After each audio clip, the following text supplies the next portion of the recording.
the parents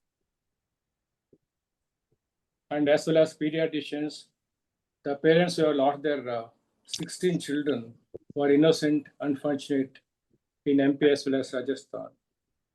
Is also there's a fear of evils and initiative taken by national government as well as state governments and media. Every day you are seeing the stories from media as well as TV and the press. For any accidents or mishap happens which affects the human life, the first scapegoat which have been affected are the doctors. And the unnecessarily, or you can say that the pediatrician who has prescribed this deadly medicine has been tortured, arrested, even though he has no reason to do that. This is a state of affairs without taking action on the manufacturers, pharma companies, and the collating agents, especially goat establishments and drug controllers. They are not touched at all because they have got a good tentacles which can pervade anywhere in the government, the department. Cough syrups, as a matter of fact, any drug manufactured by substandard, unrecognized, not monitored, and supervised, profit-oriented, disregarded to human lives, like the station, the company which manufactured the drug, the Tamil Nadu, who has marketed this cold drift medicine. The manufacturer, the people are the press are which visited the manufacturing sites reported that the pharmacy or the pharma company which is producing that in a filthy state. All the guidelines, criteria, GMP, WHO protocol, all thrown into the wind. They have not followed any protocol. Tons of barrels of diethyl glycol, that is what is industrial glycol, has been stored in large numbers. That is being adulterated, and that is the responsible cause for this. Even though the FIR was filed, they get anticipated bias, and then they escape the tentacles because they know how to deal with this type of problems. Government of India and Karnataka and other states have issued the advisories what to do, what not to do. A petition submitted by an American Academy of Pediatrics 2007 by American Academy of Pediatrics to the government of, that is FDA, requesting the regulation of OTC medicines in cough management. Subsequently, warning was issued, warning as per labels were supposed to be pasted on the bottles. And in India also, we have seen some companies that are putting the warning labels on these companies. And a Cochrane analysis has been meta-analysis of 8 trials, including about 616 children in the community setting who have had viral respiratory infections, where they have used this OTC medicine, especially dexamethasone and antihistaminics. You found to be no way better than the placebos. Some of the most commonly used OTC medications for cough are dexamethasone, methamphetamine, the non-selective serotonin uptake inhibitor, and diphenhydramine, first generation antihistaminic. Both are especially in the management of antitussive, antiemetics, and sedative properties. Both medications are not found to be superior to placebos, and especially they are not altering the behavior of the patients when they are used, like especially sleep difficulties and normal behavior. Having said that, the cough is an important respiratory symptoms, second to fever, especially in attending the outpatients, either private as government etc. Chronic cough in children should be, especially if you require the further management. Acute cough usually requires proper, especially counseling of the parents. It is important to follow systematic approach, and worldwide, 29 million children visit OPD for cough, and the amount spent on cough syrups almost 7 to 11 to 20 billions. The prevalence of chronic cough in children is 75 to 68%. Cough is an important airway protective reflex, and that has to be known to the people. Cough may be acute or chronic or subacute, it depends on the duration. What are the common causes of cough? Most of them are viral, 80%, because of the blocked nose and cough lasting for 3 to 4 weeks. That one should know about the natural history of a viral cough in order to explain to the parents whether they require medications or not. Subsequently, you must know other cough which is relevant to discuss here is, as when the medication required or not, is the allergic coughs, especially the asthma. Third group of symptoms that may be sometimes irritating cough which suddenly comes, that is foreign body aspiration, of course pertussis, non-specific coughs, and then of course chronic illnesses. The simple one must, when you prescribe a medicine, before prescribing medicine, you must know the assessment of cough. You should usually follow what is called as the evaluation of the cough, age of symptoms of onset, wet or dry cough, triggers, frequency, timing of cough, and as well as accompanying associated features like breathlessness and constitutional symptoms. The quality of cough is also important, whether it's a wet cough or dry cough. You may not be able to differentiate in children, but when the child comes with incessant cough followed by viral infections, one should think of that. Wet coughs usually indicate mucous secretions. Important in history is severity, duration of cough, associated with wheeze, and then whether it is associated with sleep disturbances. And one should think, especially if the child is having a cough of more than 3 weeks, must always rule out the foreign body aspiration tuberculosis. And when you are evaluating the cough, you must also think of what is the nature of the cough, barking cough, ready cough. That also tells us whether what medication should be required or what is the underlying cause, and based on that we can give medications.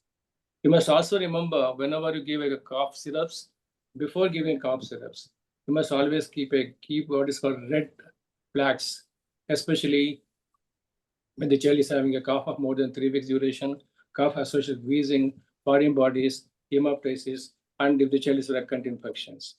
Before giving cough syrups, most important, you must always think whether it is really needed. When to give cough syrups, what medications, how safe they are. You must know the details of the product which you are using. What is the dose? What the duration? How long? Whether any alternative safe is available. Little evidence exists to support the use of cough suppressants. I have told earlier, all the Cochrane analysis and studies have shown that. Even American Academy of Paediatrics also have especially recommended not to use the cold medications below the age of 4 years.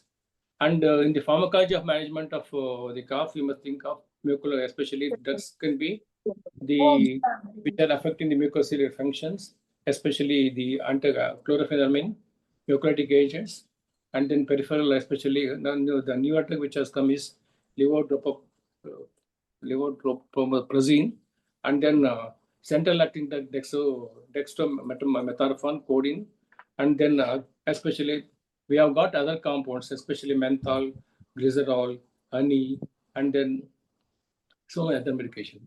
What are the general principles before giving cough syrups? Identify the underlying cause. Vast majority of children, they cough, sepsis, and so on. For that, you must know the natural history. Usually, most of the viral cough have got natural history of 2 to 3 weeks. They should be avoided in children. And when you're prescribing that, you must see that you must be very careful when you're prescribing a cough syrups or cold syrup within the age of 2 years. As well as what you should be avoided. Of course, when you suspect allergic rhinitis, when the child is a post-nasal drip, you can give intranasal steroids. Bronchodilators indicate only if the child is having a cough associated with wheeze. Antibiotics most of the time. We have seen the prescriptions, 1 day cough, 2 days cough. People are prescribe antibiotics left and right. Some pediatricians are doing, also GPs also doing, especially the GPs who are, most of them are Ayurvedic, the alternative medicine people. They just prescribe antibiotics without thinking of what should be given. And in addition, the cough syrups and cold syrups are prescribed without any hesitation or without any following any guidelines. Having said that, now I call upon Dr. Nagabhushana to go with the presentation. Let's hear more from you. Thank you, sir. Thank you, sir. I am honored to introduce Professor S. Nagabhushana, sir. Sir is visiting professor at Rainbow Children Hospital, Marathalli, Bangalore.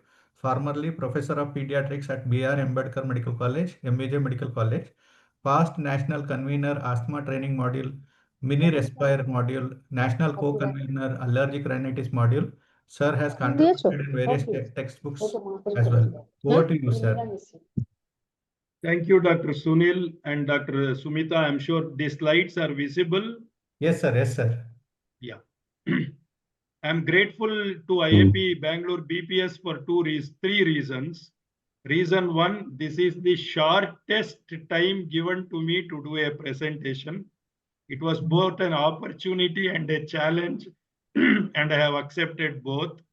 Second thing is that this is a topic that is very, very close to everyone's heart who are practicing pediatric medicine.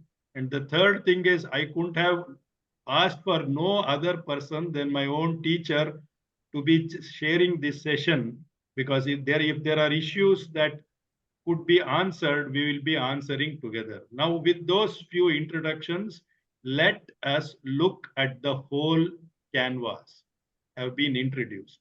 Now, this was sensational. This doctor who is working in the government setup was arrested. For what reason? He had prescribed a cough syrup which was available in the market from the past 10 years, which was supplied in government supply, and this doctor prescribed a medicine and the child died.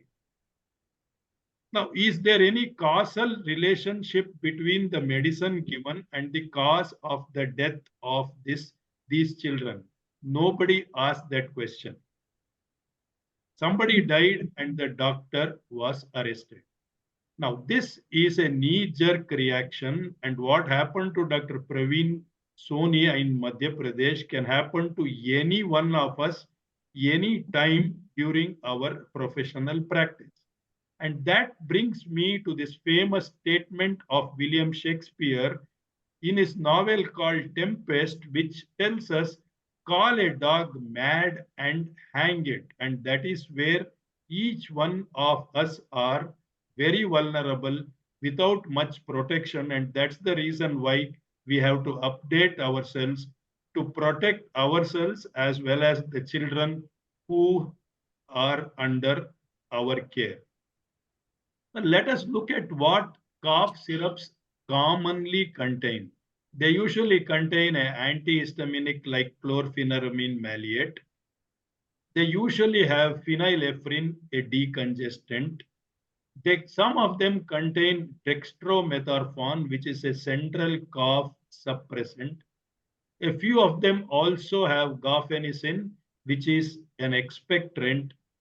Some syrups have bronchodilators, and then solvents like propyl glycol, which is recommended and safe. Now let us look at each one of them.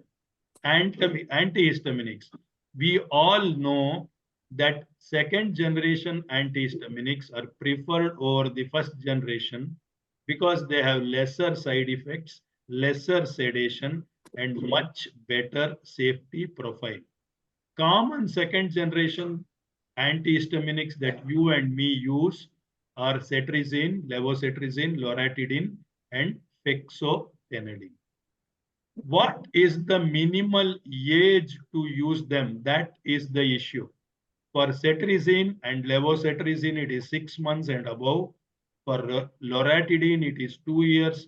Pexofenadine, if you are prescribing for hives, it is 6 months, but if you are prescribing for allergic rhinitis, it is above 2 years, which means that no antihistaminic is recommended below 6 months of age. That is one important carry home message that every one of us have to remember, because a little overdose of antihistaminic in infants below 6 months can not be very safe. Now, why no to phenylephrine, which is a content of most cough syrups? It is not an effective decongestant when given orally. It could be much more effective when given nasally, but the nasal absorption is much more than the oral absorption, and I don't remember to know if we have a nasal phenylephrine. It decongests by vasoconstriction. Side effects are considerable. Absorption is significantly higher in children as compared to adolescents and adults. Chances of overdose is always possible, particularly when self-medicated. It is not recommended in children below 4 years of age. The dose of phenylephrine